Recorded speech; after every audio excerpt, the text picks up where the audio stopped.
Test 2. You will hear a number of different recordings and you'll have to answer questions on what you hear. There will be time for you to read the instructions and questions, and you'll have a chance to check your work.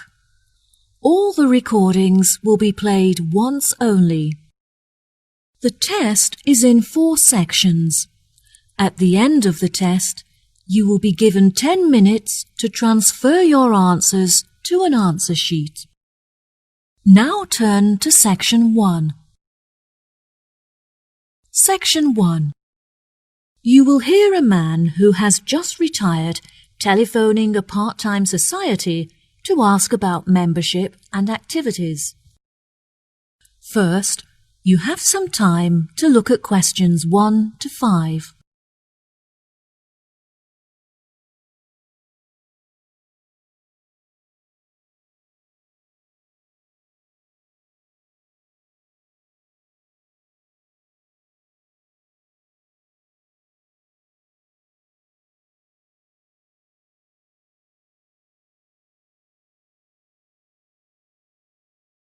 You will see there is an example that has been done for you. On this occasion only, the conversation relating to this will be played first. Hello, this is the Leighton Society. How can I help? Oh, hello. I'm just phoning you because I'm interested in becoming a member of your society, and I was wondering if you could give me some more information. The name of the society is Leighton, so Leighton has been written in the space. Now we shall begin. You should answer the questions as you listen, because you will not hear the recording a second time. Listen carefully and answer questions 1 to 5. Hello, this is the Leighton Society. How can I help? Oh, hello.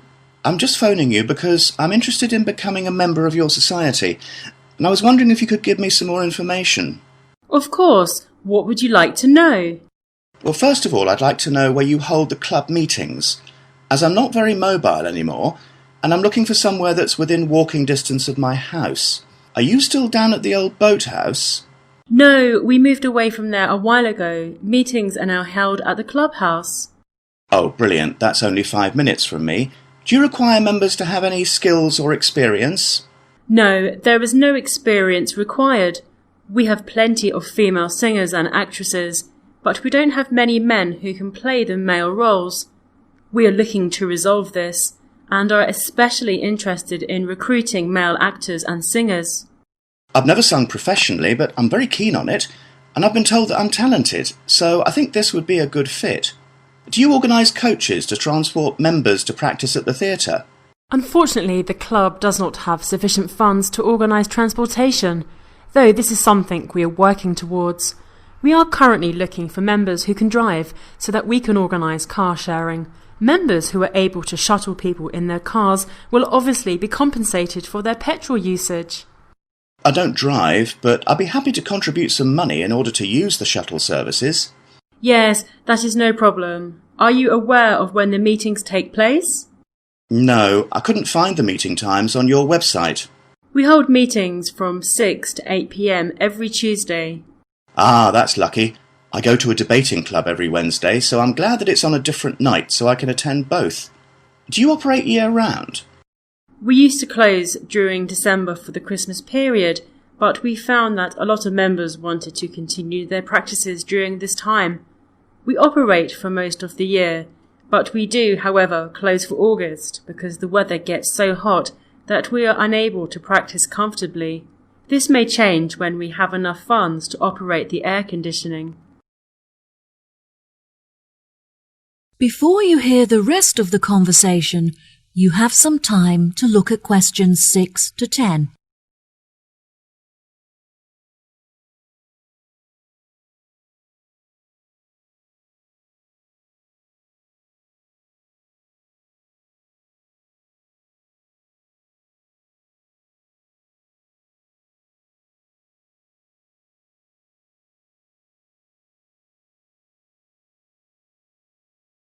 Now listen and answer questions 6 to 10. OK. I also wanted to ask how much the membership fee is and what is included with it. Our membership fee is inexpensive, and it includes many benefits that certainly make the costs worth it. For example, we hold an annual event where members can meet each other and converse about topics that they have in common. We find that this is very popular, as the dinner is truly superb and included with your membership fee. Wow, that sounds great. And how much does membership cost? We have a couple of membership rates depending on your age and situation. For employed members under the age of 30, the fee is £40, while it costs £60 for members aged between 30 and 60. Which of these categories do you fit into? Oh, I don't fit into either of those. I'm 65 years old and retired, so I'm no longer employed. That's no problem at all. You qualify for the lowest price membership fee of £25, which applies to those who are either unemployed or retired. Wow, that's really affordable. I was thinking of bringing my grandson along to some of the practices, so what would the membership cost for him? He's 14. I'm afraid that the club is for adults only. That is to say, we don't allow members who are aged 16 and under. He is welcome to join in 2 years' time, though. Ah, that's a shame.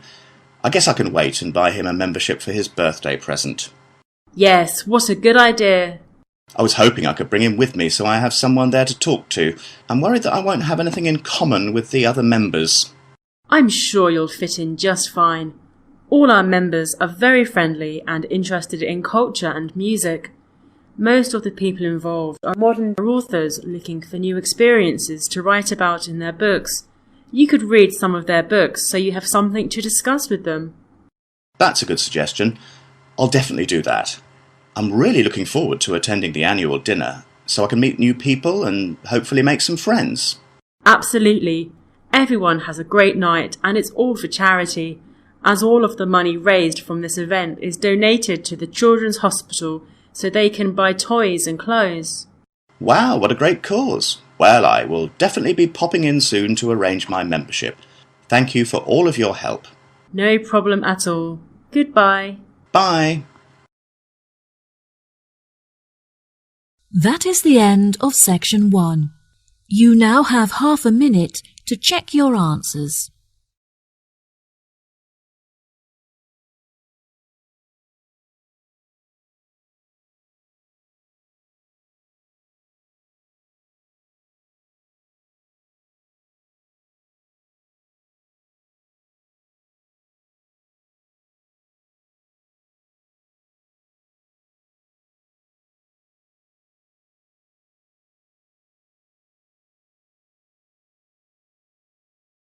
Now turn to section 2.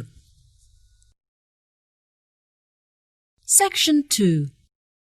You will hear a part of a talk given by a director of a train station. First, you have some time to look at questions 11 to 14.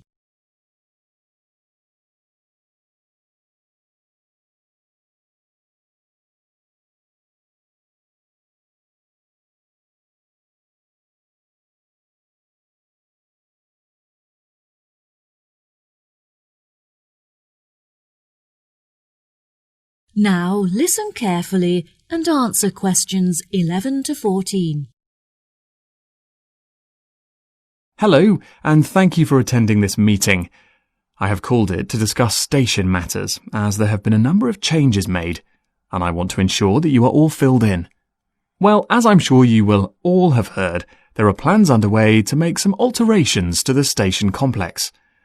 Though we did the reconstruction work that occurred last year, from the data collected this year, we have learned that our station is too small to cope with a large number of visitors passing through it on a daily basis. However, relocation is unnecessary, which means you, our staff, will be unaffected and can continue with your work as normal.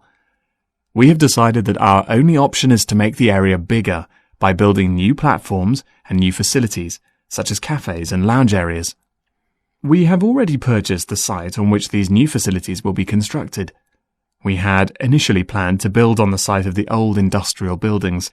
However, tests carried out on the soil and water showed that it was too highly contaminated with waste from the industrial processes. Instead, we have purchased the site just across the road, on which there used to be a lot of houses that were later converted into shops. These buildings will, of course, be demolished to make room for our new facilities. What is going to be built on this new site? I see you thinking to yourselves. There have been a lot of ideas put forward by all the parties involved. Initially, the station had planned to use the site as a car park. However, we decided this would be a very unsatisfactory way to occupy the space. Instead, we have hired an architect who has an exciting vision to transform the site into a large leisure centre complete with cafes, shops, and a lounge where visitors can relax. We hope that this new complex will attract many visitors, not just from the station, but also from the apartment blocks in the nearby town centre. As part of the construction works, we are also going to create new formal gardens where visitors can enjoy the greenery and sit outside in the fresh air. The new leisure complex will be located to the right of the shopping district, so these formal gardens will serve as a meeting place for pedestrians. Before you hear the rest of the talk, you have some time to look at questions 15 to 20.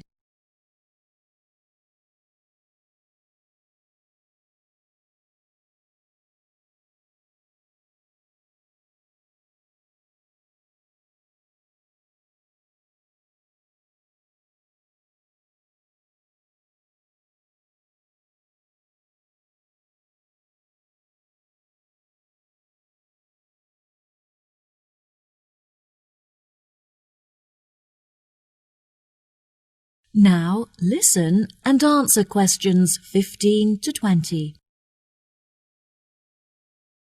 Now, I'm delighted to be able to introduce you all to the plans for our new complex, so if you could please focus your attention on the maps in front of you. We will start at the main entrance and make our way towards the cafe, which is located behind the wall that we can see directly in front of us, just next to the rear entrance. In this position, the cafe is obscured from the entrances, which will keep the space warm and also create an intimate atmosphere. Once visitors arrive at our station, they often need further transport in order to reach their homes. Therefore, we have introduced a taxi rank with its own waiting area. In order to reach these facilities, the visitors must simply leave the complex via the rear entrance and turn left. Visitors who have travelled to the station by car can leave it in the car park for a small fee, which is located just outside of the rear entrance to the right. At present, our station does not have an internal seating area for passengers, so they are forced to wait for their trains outside on the platforms, which can be particularly unpleasant during the winter. We have, therefore, decided to introduce a passenger waiting area inside the new complex to the right of the rear entrance, with comfortable seating where passengers can pass the time comfortably in the warmth. As this space is a distance away from the station, we have also proposed a waiting area for wheelchair users that is closer. As visitors enter through the main entrance, this space will be located behind the wall to their left. Finally, we have also decided that it would be a great idea to introduce a new tourist office, where visitors can get maps and information on our wonderful town. We want this new office to be easily accessible, so visitors entering through the main entrance will find it directly to their right. Now, I think that's all I have to tell you. Please feel free to ask any questions if you would like to know anything else. That is the end of section 2. You now have half a minute to check your answers.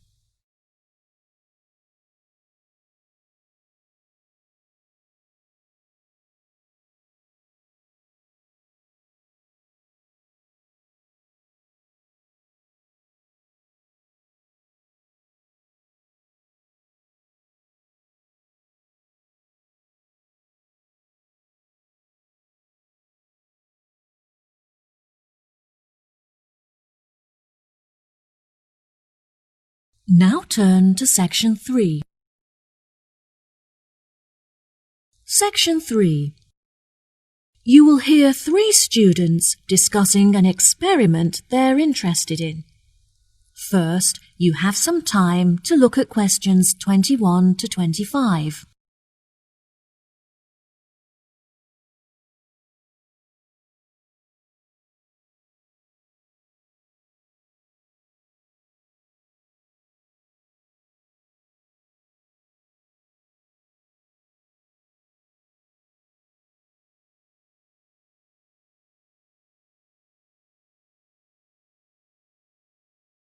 Now listen carefully and answer questions 21 to 25.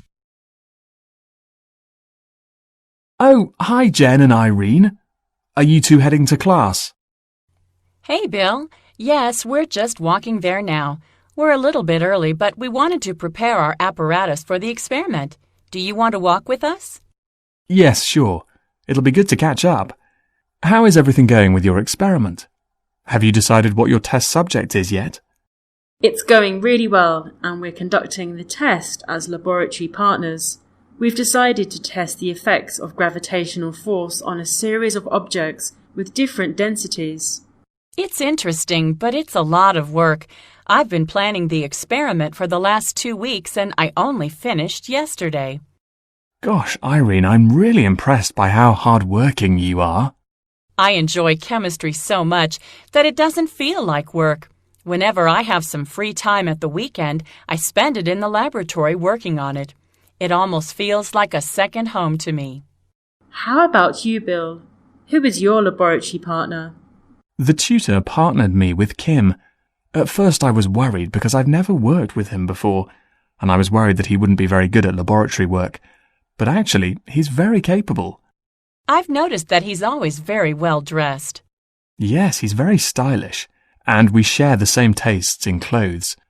That doesn't stop him from getting his hands dirty, though. He's a very hard worker and makes a significant contribution, which I'm really grateful for. It's good that you get on well with your partner. It makes the experiment so much more enjoyable when you work well together. What do you think of the other people in our group? A lot of the boys are really good at maths, which is really helpful with all the calculations we have to do. Irene is good at maths as well, which makes her contribution really useful because she can do all the equations. I take care of all the writing because Irene finds that difficult. We'd probably fail without each other's help. That's true. I'm so glad that we're nearly finished. Only because you finished the data analysis. Oh, Jen, you give me too much credit. I'm so glad that I didn't get partnered with Linda again. Jen and I were grouped with her for our last experiment, and it was a nightmare. Yes, she always submitted her work on time for the group work, but she never had her phone on her, so it was impossible for anyone to keep in touch with her and vice versa. Her attitude was pretty annoying, but in all fairness, she was a very hard worker because she realized the amount of work needed to get a high score. Jen is such a hard worker. In fact, she has been invited to work on the professor's personal project. Wow, that's amazing. Well done. Why were you picked? I thought he would pick one of the students that he's closer to, but he told me he was impressed with me because I always complete reading the assignments in time for class. I bet you'll be really popular among the other students when they find out. They'll all want to hear about the project. Before you hear the rest of the conversation, you have some time to look at questions 26 to 30.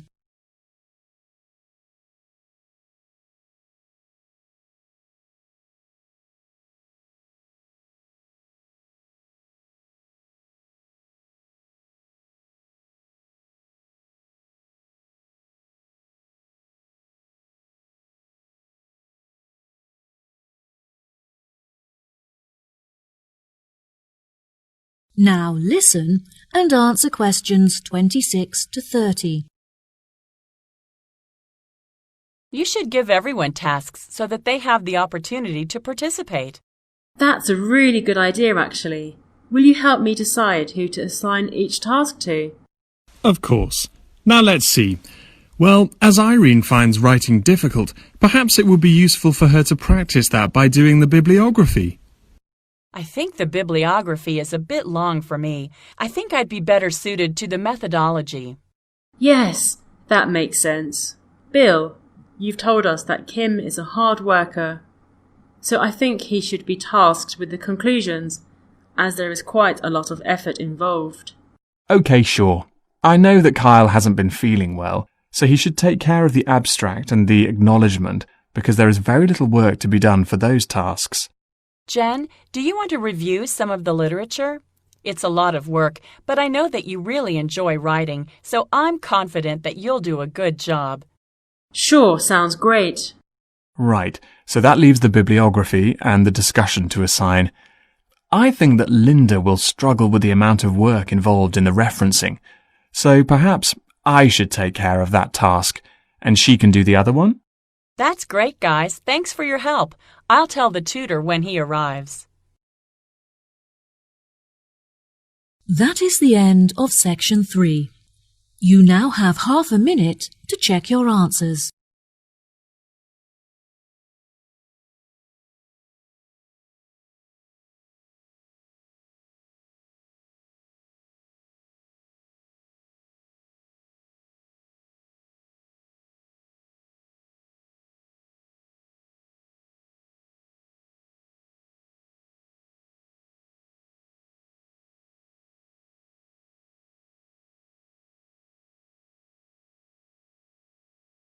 Now turn to section 4. Section 4. You will hear a talk on research in nanotechnology. First, you have some time to look at questions 31 to 40.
Now, listen carefully and answer questions 31 to 40.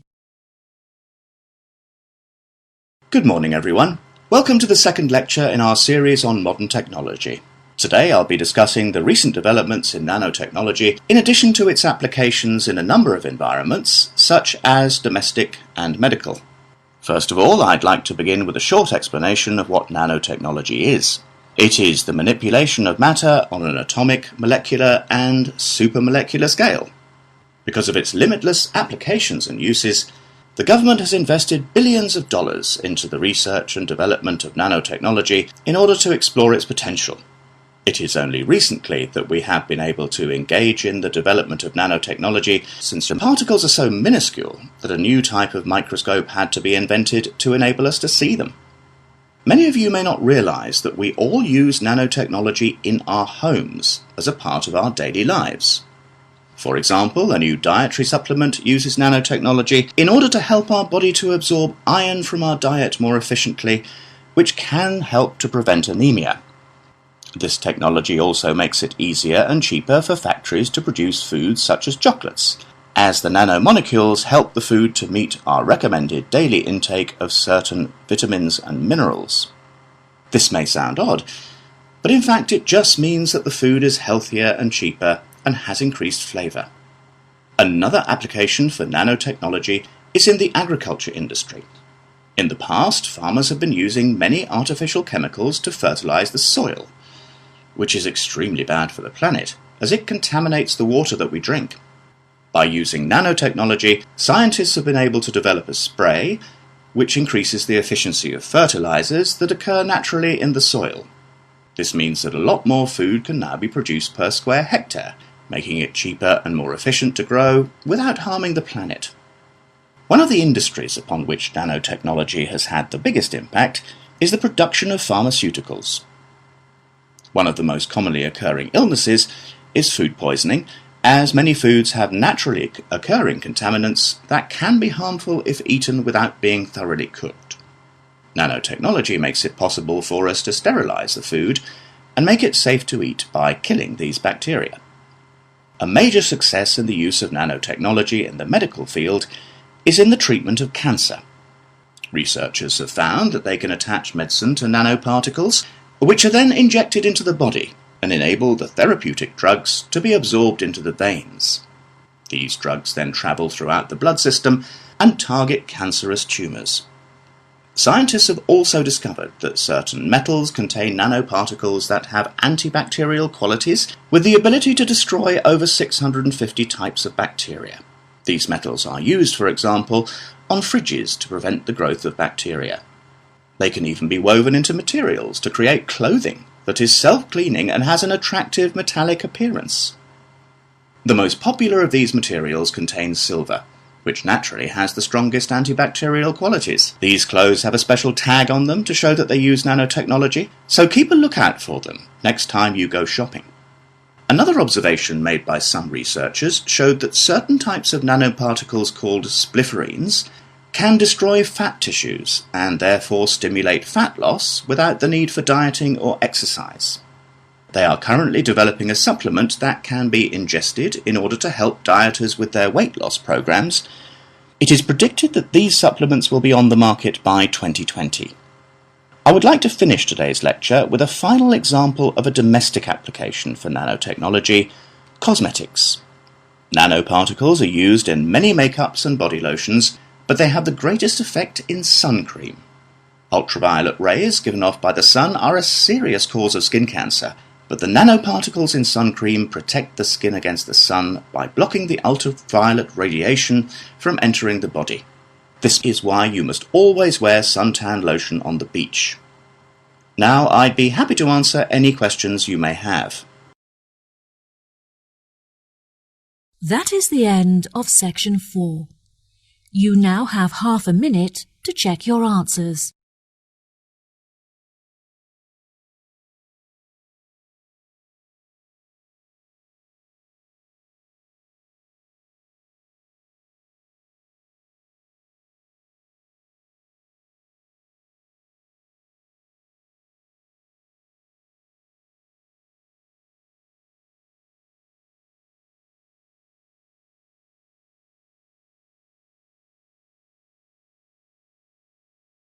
That is the end of the listening test. In the Ielts test, you will now have 10 minutes to transfer your answers to the answer sheet.